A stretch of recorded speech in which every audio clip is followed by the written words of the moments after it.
Nga nang baboy dito sa langit. Ang mga malangit, katuliko man. Oh, ang mga kinukuhan nga di mo ka baboy.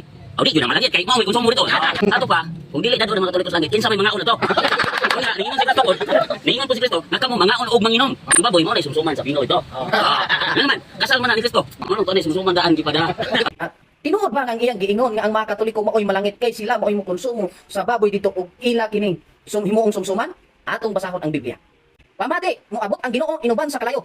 Ug ang iyang mga karwahe murag alipulos, ipahamtang niya ang iyang kapungot ngadto sa iyang mga kaaway ug silutan niya sila sa nagaidlab nga kalayo. Kay paagi sa kalayo ug sa iyang espada silutan sa Ginoo ang tanang mga taong makasasala ug daghan ang iyang mapatay. Bersikulo 17. Miingon ang Ginoo, magdungan og pangamatay ang mga nagapakabalaan ug nagapakahinlo sa ilang kaugalingon sa ilang pagsimba sa ilang mga Dios dito sa hardin.